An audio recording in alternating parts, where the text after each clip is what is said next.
Hello. Good evening. Hello. Hello. Yes, we're all awake.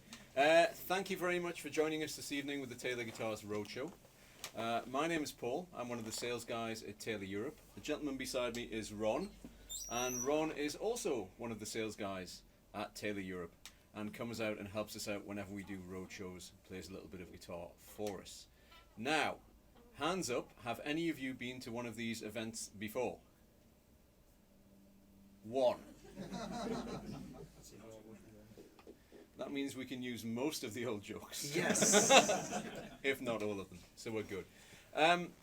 For those who haven't been before, You can sit up front if you want, because you're in the back. You don't see anything. Maybe that's just out of precaution, but there's still spots in here. So 2 reserved seats. They didn't show up.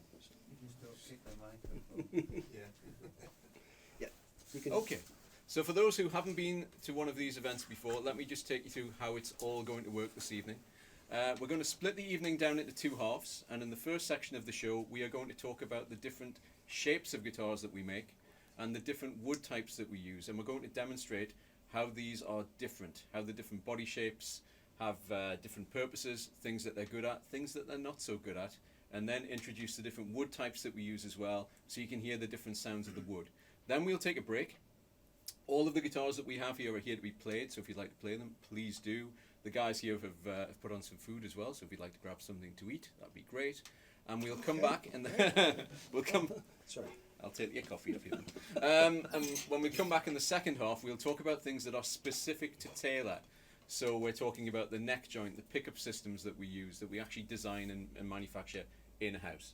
Then Ron will amaze with his demonstration of something called T5. You'll all want to buy one, and then we'll give away some free stuff. Does it sound good? Excellent. So I think we'll be ready around 1 o'clock. We're not going to run as long as we did last night. It ran very long. Okay, any Taylor owners here this evening? Anybody own a Taylor guitar? Excellent.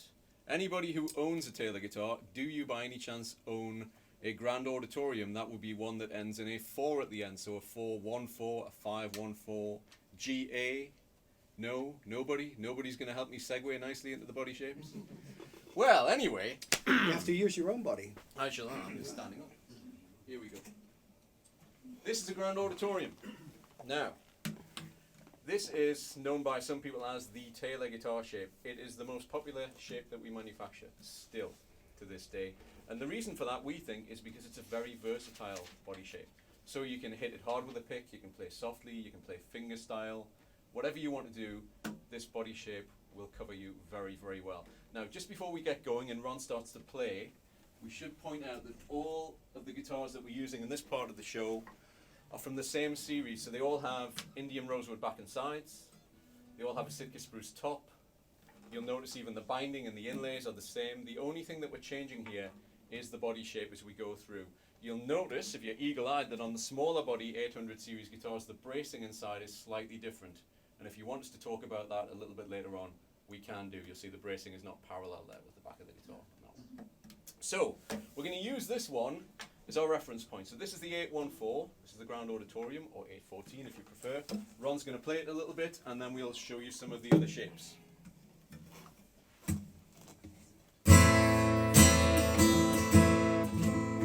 Did you tune this? I did Paul? tune it, yeah, Good. definitely.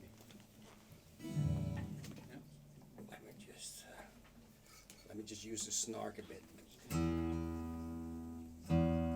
See, my tuner was better.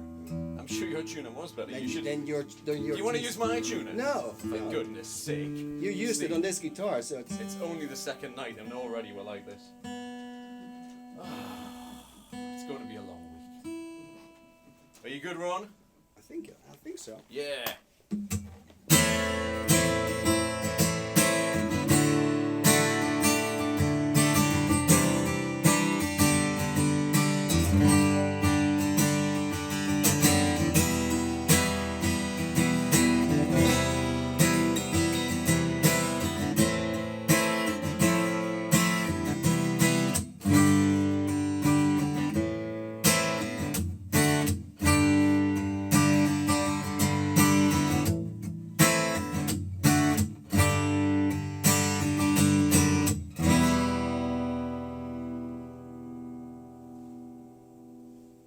Sustains for days. I can still hear it. Okay, I'm going to switch to a different body shape. Tell me if you can hear the difference.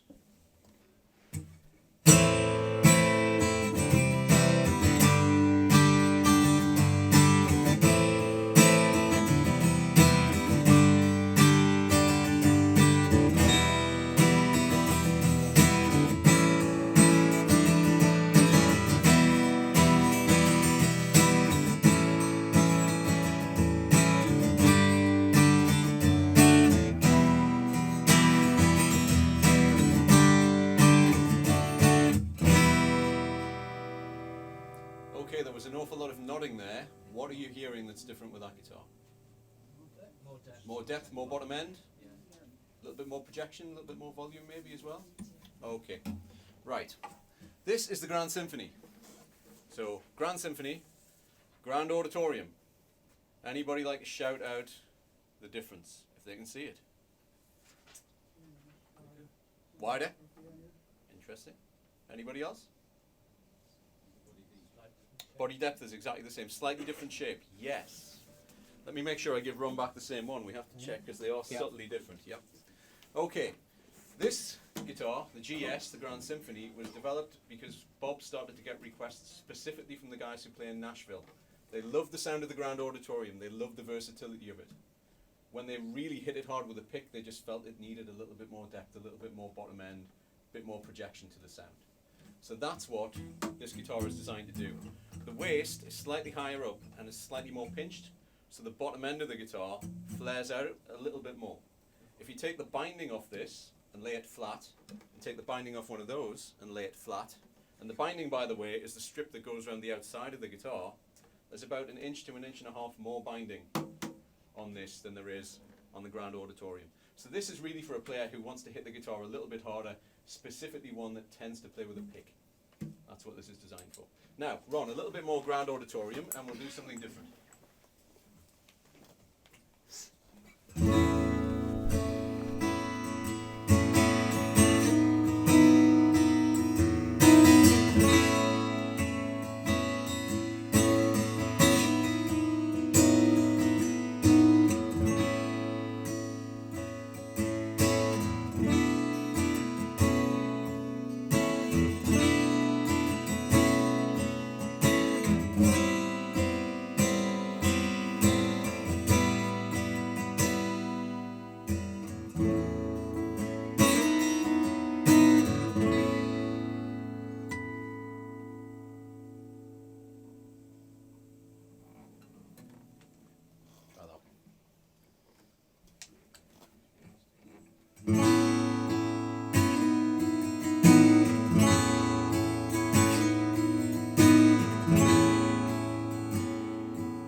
Now, are you hearing a difference there as well?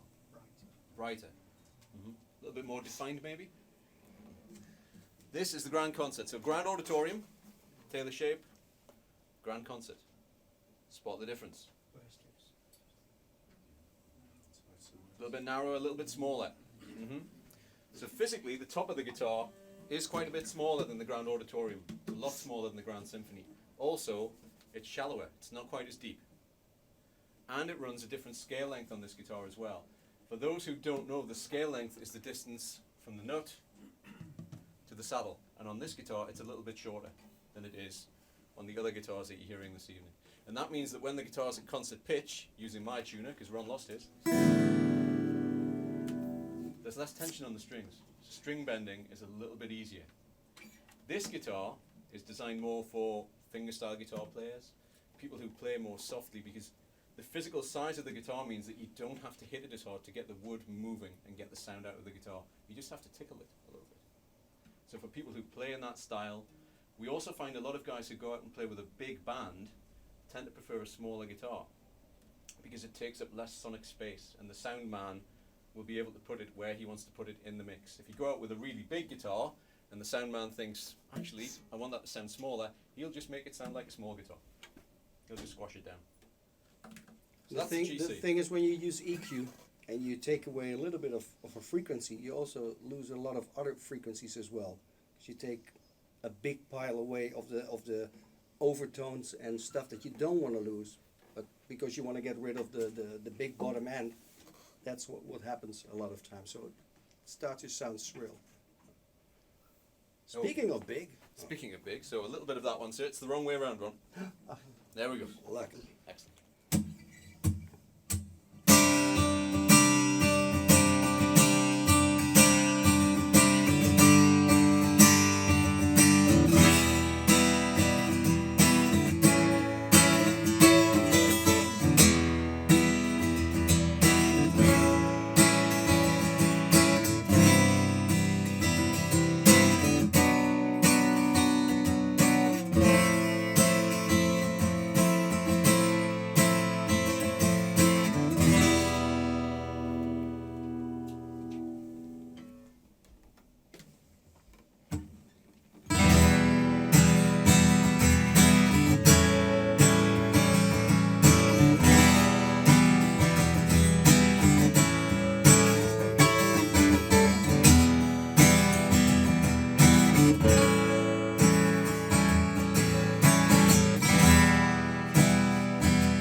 So what I'm doing here is I'm just leaning with my forearm on the top of the guitar. This is your speaker.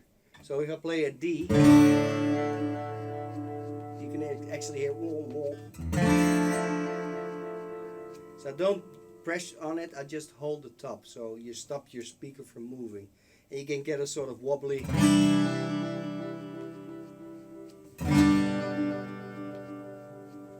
Acoustic univibe. Yeah. So the Woody univibe. So this thing, if you can't spot the difference, please go and get your eyes tested. It's a lot bigger. Yeah. This is the Grand Orchestra, and this is the biggest shape that we currently make. Top, as you can see, it's quite a big unit. It's also deeper.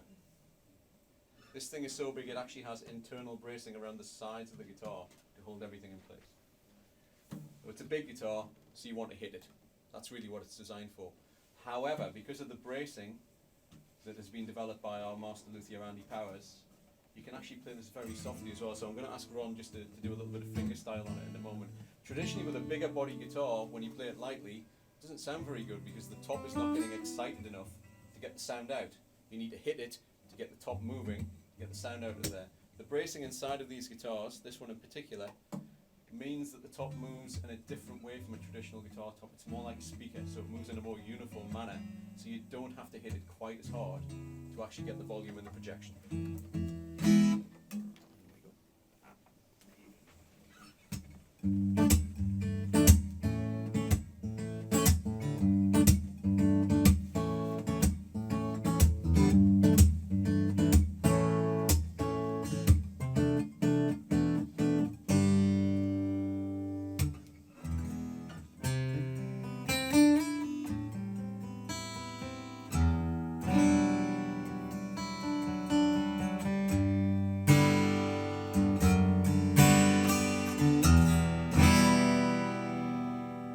So it's very easy to play all these soft notes as well, and they're very even all over the neck. So and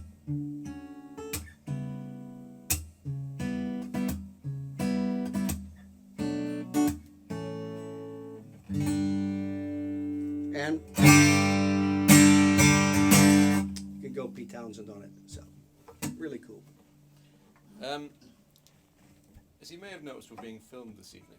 It makes me be slightly uneasy at points, and I have to make sure that I'm saying all the right things and not telling any of the stories that we told last night that got the big laughs. Oh no, we still have that part. No, we can't. But this is probably my favourite Roadshow story. Ron's heard it so many times he loves it, but it is true. When we do this body shape section, obviously we hold the guitars up and sometimes ask people if they can tell us what it is. Some clever person normally says it's a guitar, and we all laugh. We did a show, I don't know how many years ago, that will go unmentioned. It was not my finest hour, it wasn't a great roadshow by any stretch, but I held this up and said, can you tell me what this is? And a young lad in the front row, his hand shot straight up. And that's what you're looking for, enthusiasm and engagement. Did everybody get that? Enthusiasm and engagement. That's what we're looking for. Excellent. It's Great. a threat. So I held this up. I said, right, tell me what this is. Young lad, arm goes up. Fantastic. And I said, right, what is it? And he said, it's a Martin.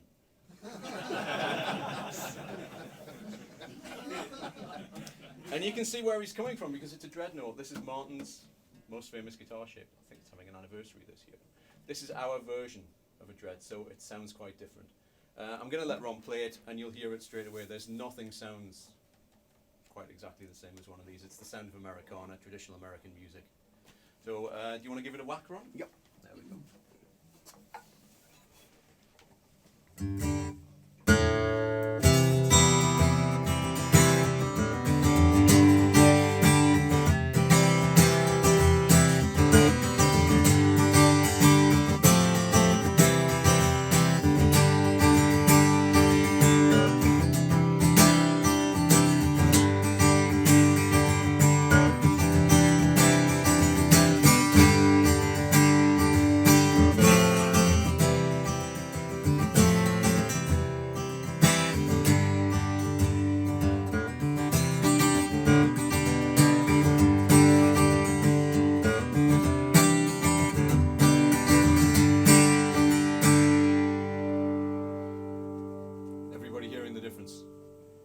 Sounds tight and big all at the same time. Now there's a reason for the way Dreadnought sounds the way it does, and this comes directly from Bob Taylor, because I asked him. It's one of the great things about Taylor is we still have access to Bob, and sometimes we get Q&A sessions with Bob, especially if we've got some dealers across in El Cajon and we're doing a dealer trip. We'd love these guys to come over at some point and they get a factory tour, and if Bob's there, you might get an hour of his time and you can ask him anything you want about anything you want. And being Bob, he just gives you an honest answer of what he thinks on that day. The thing with the Dreadnought is, if you look at the other shapes that we've used, which are all up here, they all have a pinched waist. Now the reason for that is to push the sound out the sound hole. So the frequencies are generated, and the waist of the guitar narrows there to push the sound out the hole. It's great. Dreadnought doesn't have that. And I think it sounds like a really nice box. It's got quite a boxy sound to it, and the reason is, actually it doesn't have the pinched waist. So when you're playing, some of the frequencies that on a more pinched waist guitar would get pushed out straight away, actually don't. They go up into here, and they hang around for maybe about a second, and then they come back down and then come out. And that's why it has that unique sound to it. Okay. Now, anybody have any questions so far about body shapes? You're a very well-behaved bunch, I must say. Very well trained. Does the cutaway make any difference? Or are you coming to that? Well, no, we can talk about that now. Does the cutaway make a difference? Yes, but not as much of a difference as you might think. So the gentleman's asking whether this bit here, because we've all been playing non-cutaways so far, so if I can find a cutaway guitar, here we go. That's the cutaway there. So that allows access to the top end of the fretboard if you want to play up there. I'm reliably informed by people who know that there is no money to be made by playing anywhere near up there. You want to be down here, but some people like to go up there. So we offer the cutaway so you can get up there. The gentleman's asking if it makes a difference to the sound. It does, but here we go. Here's the stunt guitar. So this is what the inside of a Taylor guitar looks like, roughly. This was a right-handed guitar. Do we have any lefties here? There's always one. Do you play left-handed or right-handed? Because actually, Ron and I are both lefties as well, but we play the other way around. But on a right-handed guitar, because most of the people here play right-handed, the cutaway will be there. So when you spin that round, the cutaway will be there. It's a big brace right there. So the majority of the sound of the guitar actually comes from down here. By the time you get up there, it's not as resonant. by taking away that small section, it does make a little bit of difference. You're removing some of the lung capacity of the guitar. There's not as much air there. You're going to lose a little bit of projection. But actually, in a blindfold test, if you could tell every single time if a guitar had a cutaway or not, you've definitely got better ears than I have. So it doesn't actually make that much of a difference. It's really a playability thing for us. That being said, we now, because we're famous for our Cutaway electroacoustic guitars, we now offer most of our guitars non-cutaway, and also a lot of the guitars are available just as acoustic guitars as well. So something worth bearing in mind. Well, Florentine cut is, as far as I'm aware, is purely cosmetic, so it's pointy. And a Venetian cut is rounded. This is the farthest as we can go with a cutaway, with a normal Venetian cutaway, as we can bend. So make it any sharper, it will break. So that's the max that you can go. So the Venetian cutaway is more work, and therefore a little more expensive. Any more questions about body shapes? Anybody just not getting it? Anybody not hearing a difference? Please be honest, put your hand up. Goodness gracious, that's never happened before. We've got a full house, Ron. We're doing well. We're doing well. Right, so we've showed you that the different body shapes do different things and they respond differently. Now we're going to introduce the wood types that we use, because they all sound different as well. And then hopefully we'll start you thinking about combining wood types with the body shapes to actually get the sound that you're looking for. That's the idea. Okay? So we're going to start with this wood right here. I'm a little bit lazy. Can anybody tell me what this is? Anyone? Bueller. Yeah, mahogany, yes. Well done, sir. Mahogany. Now, I'm going to take that one off you, Ron, and I'm going to give you that one. I have brought with me this evening, at no extra charge to Wildwire guitars, my expensive visual aids. For my hands. And what I'm going to try and do is demonstrate an EQ curve using my hands. Now, just looking around the room, I think we're pretty safe here. There's one or two younger types in. But if you had a stereo system in the 80s, that's what we used to call the things we played music on, just in case you didn't know. If you were really posh, you had a CD at the bottom, and then you might have one cassette, possibly two cassettes. And then you normally had a load of sliders, 7 or 12, again depending on how much money you had. And you turned them into a smiley face, because that's what everybody did. Yeah? That's the EQ that we're talking about. That's an EQ curve. So bass is here, treble is here. Mahogany sits right in the middle. And so when you're listening to it, your ear hears a very warm, chewy kind of sound, because most of the time that's what we hear all the time is mid-range. Through the normal day-to-day, you're hearing middle all the time. So mahogany will sound warm and welcoming, and Ron's going to make you do that right now.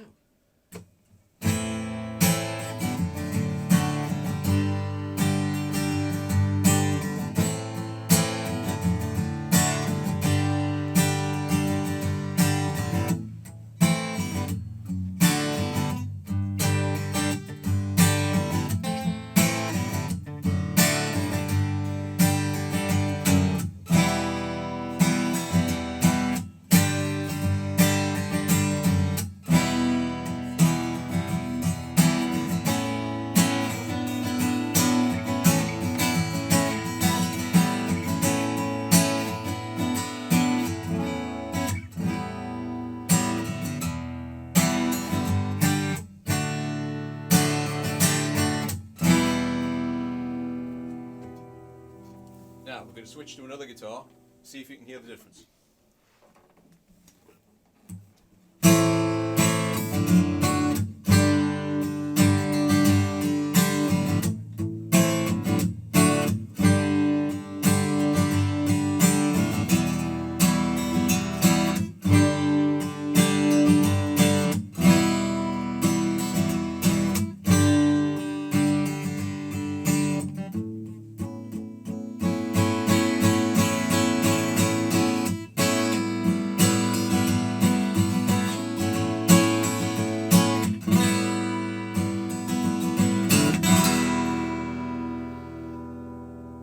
Everybody getting that? What are you hearing with this guitar that you weren't hearing with the mahogany? Brighter, yeah? Mm-hmm. Anything else? A little bit more clarity maybe? Yeah? Okay. I should mention as well that at this point we're now using all the same body shape. These are all Grand Symphony guitars, and they all have a cutaway. So what we're changing here is the wood type. This is rosewood with a spruce top. It's a Sitka spruce. This was all mahogany. Rosewood takes that mid-range of mahogany and introduces a whole load of bottom end and a whole load of high end, and scoops a little bit in the middle. So there's less mid-range. There's not that big a difference in the mid-range quantity between rosewood and mahogany. But your hearing gets all excited by all the things it doesn't normally hear. All the high end, all the low end, and so it thinks that there's less mid-range than there actually is. Now, I think that if you listen to music, if you're a vinyl kind of person, that's what you like to listen to your music on, mahogany is probably a better place for you to start. Because that's what it does. It gives you that compressed, warm sound. If you're more of a CD person and you like all the definition, rosewood's a good place to start. Okay. If you're more of an MP3 person, they sound rubbish and we can't help you. Okay, everybody still with me? Right. What's this? A guitar, there we go. Who was it? Who was it? Who was it? Ah. Wood type? No. Maple, yes, it's maple. Our master luthier Andy has been working with maple. He's been trying to take what everybody liked about maple and then to just extend that a little bit to make it even more of what people liked. And part of that, as well as the sound, is that to change the appearance of the wood a little bit, there's actually a stain on there. But it is definitely maple, definitely with a spruce top as well, although it's a torrified spruce top. Some people refer to it as baked. Okay, so Ron, what are we going to go for here? That's what traditional maple looks like. That's what you might be more used to seeing. And this is the new 600 series. Okay, so you want to do some rosewood and then some maple, Ron? Yep.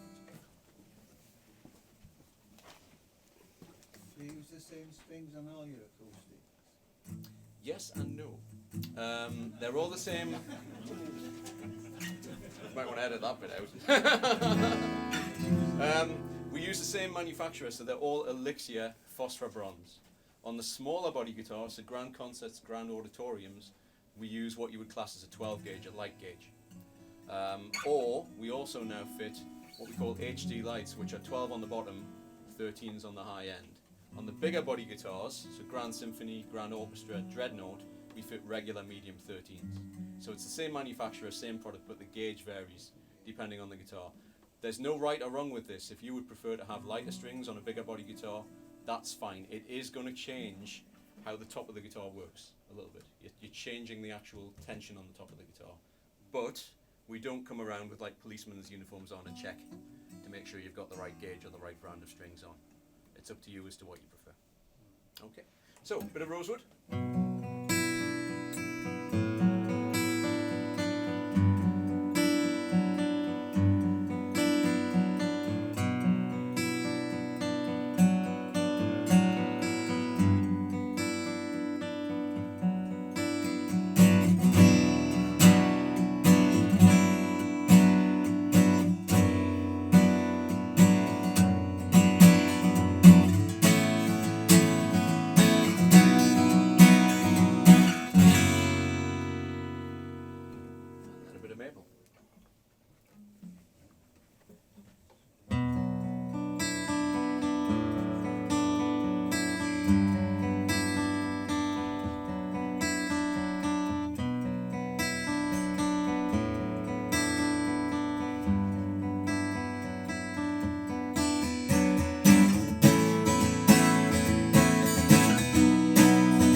Somebody say crisp.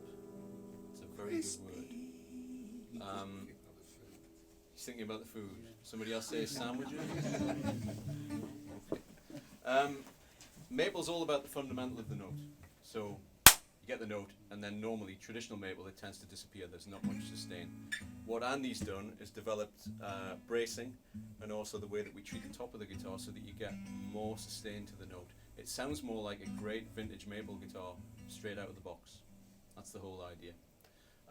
But essentially, mahogany, rosewood. You're thinking YMCA, aren't you? I'm not going to do it. I haven't got the outfit on. So mahogany, rosewood. Maple kicks the bass up to about here, and the high end goes way over here. So you lose some bottom end, you gain a load of treble, and a lot more note definition as well.